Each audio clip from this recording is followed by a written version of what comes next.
بسم اللہ الرحمن الرحیم۔ صحیح البخاری حدیث نمبر 7۔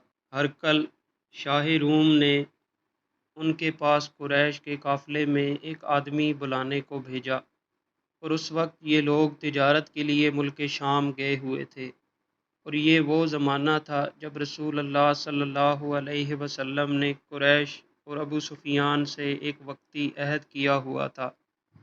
جب ابو سفیان اور دوسرے لوگ ہرقل کے پاس ایلیا پہنچے، جہاں ہرقل نے دربار طلب کیا تھا، اس کے گرد روم کے بڑے بڑے لوگ، علماء، وزراء، امراء بیٹھے ہوئے تھے۔ ہرقل نے ان کو اور اپنے ترجمان کو بلوایا، پھر ان سے پوچھا کہ تم میں سے کون شخص مدعی رسالت کا زیادہ قریبی عزیز ہے؟ ابو سفیان کہتے ہیں کہ میں بول اٹھا کہ میں اس کا سب سے زیادہ قریبی رشتہ دار ہوں۔ یہ سن کر ہرقل نے حکم دیا کہ اس کو ابو سفیان کو میرے قریب لا کر بٹھاؤ، اور اس کے ساتھیوں کو اس کی پیٹھ کے پیچھے بٹھا دو۔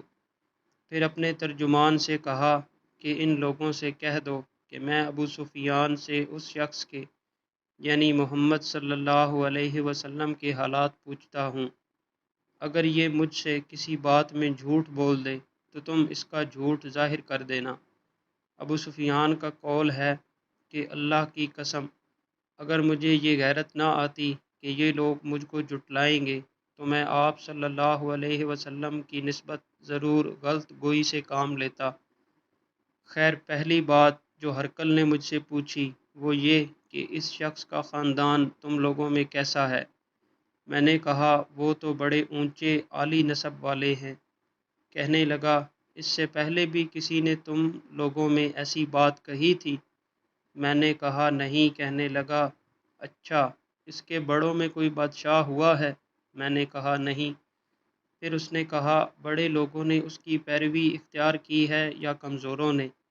میں نے کہا نہیں، کمزوروں نے۔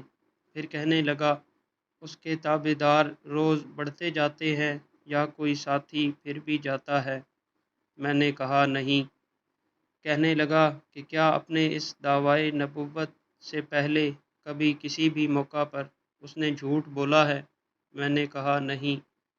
اور اب ہماری اس سے صلح کی ایک مقررہ مدت ٹھہری ہوئی ہے، معلوم نہیں وہ اس میں کیا کرنے والا ہے۔ ابو سفیان کہتے ہیں میں اس بات کے سوا اور کوئی جھوٹ اس گفتگو میں شامل نہ کر سکا۔ ہرقل نے کہا کیا تمہاری اس سے کبھی لڑائی بھی ہوتی ہے؟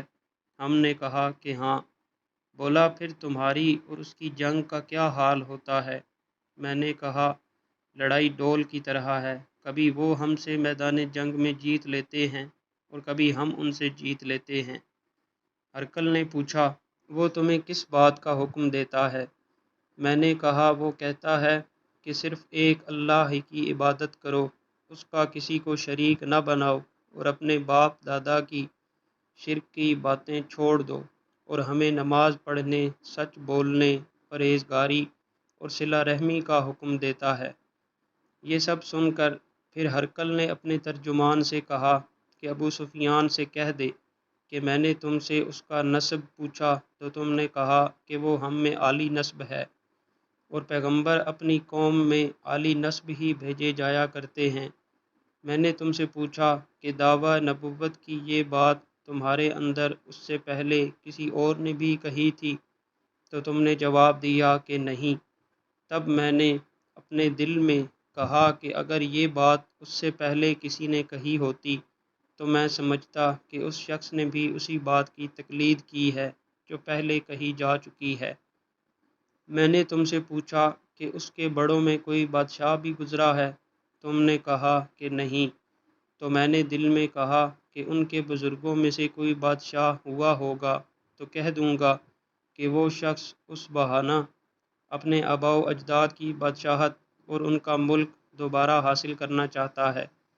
اور میں نے تم سے پوچھا کہ اس بات کے کہنے یعنی پیغمبری کا دعویٰ کرنے سے پہلے تم نے کبھی اس کو دروغ گوئی کا الزام لگایا ہے؟ تم نے کہا کہ نہیں۔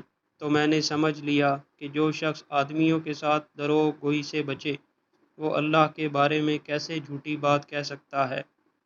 اور میں نے تم سے پوچھا کہ بڑے لوگ اس کے پیرو ہوتے ہیں یا کمزور آدمی؟ تم نے کہا کمزوروں نے اس کی اتباع کی ہے۔ تو دراصل یہی لوگ پیغمبروں کے متبعین ہوتے ہیں۔ اور میں نے تم سے پوچھا کہ اس کے ساتھی بڑھ رہے ہیں یا کم ہو رہے ہیں؟ تم نے کہا کہ وہ بڑھ رہے ہیں، اور ایمان کی کیفیت یہی ہوتی ہے حتیٰ کہ وہ کامل ہو جاتا ہے۔ اور میں نے تم سے پوچھا کہ آیا کوئی شخص اس کے دین سے ناخوش ہو کر مرتد بھی ہو جاتا ہے؟ تم نے کہا نہیں۔ تو ایمان کی خاصیت بھی یہی ہے، جن کے دلوں میں اس کی مسرت رچ بس جائے وہ اس سے لوٹا نہیں کرتے۔ اور میں نے تم سے پوچھا کہ آیا وہ کبھی عہد شکنی کرتے ہیں؟ تم نے کہا نہیں، پیغمبروں کا یہی حال ہوتا ہے، وہ عہد کی خلاف ورزی نہیں کرتے۔ اور میں نے تم سے کہا کہ وہ تم سے کس چیز کے لیے کہتے ہیں؟ تم نے کہا کہ وہ ہمیں حکم دیتے ہیں کہ اللہ کی عبادت کرو، اس کے ساتھ کسی کو شریک نہ ٹھہراؤ، اور تمہیں بتوں کی پرستش سے روکتے ہیں، سچ بولنے اور پرہیزگاری کا حکم دیتے ہیں۔ لہٰذا اگر یہ باتیں جو تم کہہ رہے ہو سچ ہیں تو عنقریب وہ اس جگہ کا مالک ہو جائے گا کہ جہاں میرے یہ دونوں پاؤں ہیں۔ مجھے معلوم تھا کہ وہ پیغمبر آنے والا ہے، مگر مجھے یہ معلوم نہیں تھا کہ وہ تمہارے اندر ہوگا۔ اگر میں جانتا کہ اس تک پہنچ سکوں گا تو اس سے ملنے کے لیے ہر تکلیف گوارا کرتا۔ اگر میں اس کے پاس ہوتا تو اس کے پاؤں دھوتا۔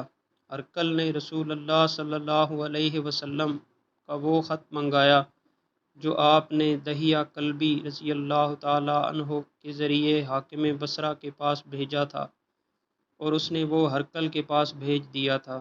پھر اس کو پڑھا تو اس میں لکھا تھا، اللہ کے نام کے ساتھ جو نہایت مہربان اور رحم والا ہے۔ اللہ کے بندے اور اس کے پیغمبر محمد صلی اللہ علیہ وسلم کی طرف سے یہ خط ہے، شاہ روم کے لیے۔ اس شخص پر سلام ہو جو ہدایت کی پیروی کرے۔ اس کے بعد میں آپ کے سامنے دعوت اسلام پیش کرتا ہوں۔ اگر آپ اسلام لے آئیں گے تو دین و دنیا میں سلامتی نصیب ہوگی، اللہ آپ کو دوہرا ثواب دے گا۔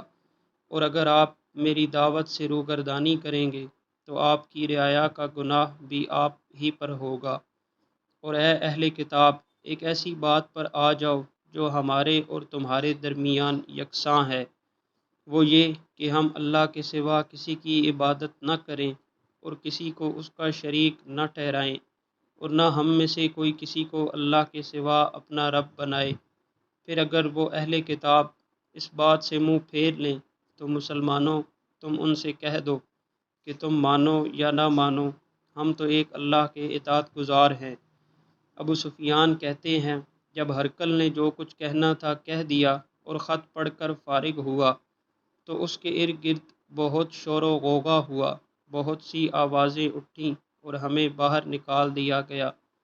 تب میں نے اپنے ساتھیوں سے کہا کہ ابو کبشہ کے بیٹے، نبی کریم صلی اللہ علیہ وسلم کا معاملہ تو بہت بڑھ گیا۔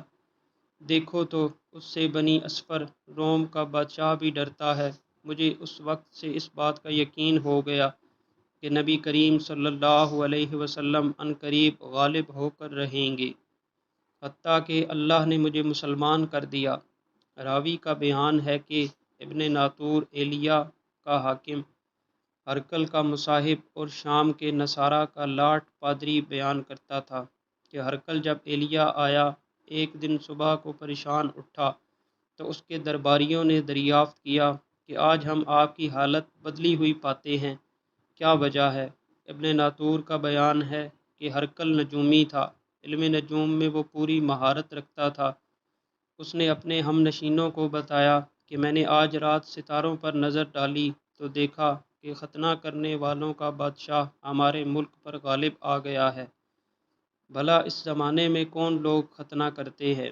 انہوں نے کہا کہ یہود کے سوا کوئی ختنہ نہیں کرتا، سو ان کی وجہ سے پریشان نہ ہوں۔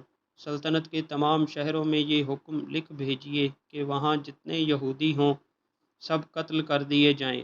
وہ لوگ انہی باتوں میں مشغول تھے کہ ہرقل کے پاس ایک آدمی لایا گیا جسے شاہ غسان نے بھیجا تھا۔ اس نے رسول اللہ صلی اللہ علیہ وسلم کے حالات بیان کیے۔ جب ہرقل نے سارے حالات سن لیے تو کہا کہ جا کر دیکھو وہ ختنہ کیے ہوئے ہے یا نہیں۔ انہوں نے اسے دیکھا تو بتلایا کہ وہ ختنہ کیا ہوا ہے۔ ہرقل نے جب اس شخص سے عرب کے بارے میں پوچھا تو اس نے بتلایا کہ وہ ختنہ کرتے ہیں۔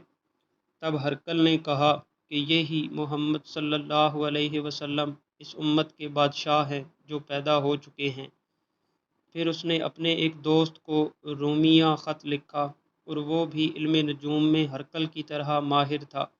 پھر وہاں سے ہرقل حمص چلا گیا۔ ابھی حمص سے نکلا نہیں تھا کہ اس کے دوست کا خط اس کے جواب میں آ گیا۔ اس کی رائے بھی نبی کریم صلی اللہ علیہ وسلم کے ظہور کے بارے میں ہرقل کے موافق تھی کہ محمد صلی اللہ علیہ وسلم واقعی پیغمبر ہے۔ اس کے بعد ہرقل نے روم کے بڑے بڑے آدمیوں کو اپنے حمص کے محل میں طلب کیا اور اس کے حکم سے محل کے دروازے بند کر لیے گئے۔ پھر وہ اپنے خاص محل سے باہر آیا اور کہا، اے روم والو، کیا ہدایت اور کامیابی میں کچھ حصہ تمہارے لیے بھی ہے؟ اگر تم اپنی سلطنت کی بقا چاہتے ہو تو پھر اس نبی کی بیعت کر لو اور مسلمان ہو جاؤ۔ یہ سننا تھا کہ پھر وہ لوگ وحشی گدھوں کی طرح دروازوں کی طرف دوڑے مگر انہیں بند پایا۔ آخر جب ہرقل نے اس بات سے ان کی یہ نفرت دیکھی اور ان کے ایمان لانے سے مایوس ہو گیا تو کہنے لگا کہ ان لوگوں کو میرے پاس لاؤ۔ جب وہ دوبارہ آئے تو اس نے کہا، میں نے جو بات کہی تھی اس سے تمہاری دینی پختگی کی آزمائش مقصود تھی، سو وہ میں نے دیکھ لی۔ تب یہ بات سن کر وہ سب کے سب اس کے سامنے سجدے میں گر پڑے اور اس سے خوش ہو گئے۔ بالآخر ہرقل کی آخری حالت ہی یہی رہی۔ ابو عبداللہ کہتے ہیں کہ اس حدیث کو صالحہ بن کیسان، یونس اور معمر نے بھی زہری سے روایت کیا ہے۔ جزاک اللہ خیرا۔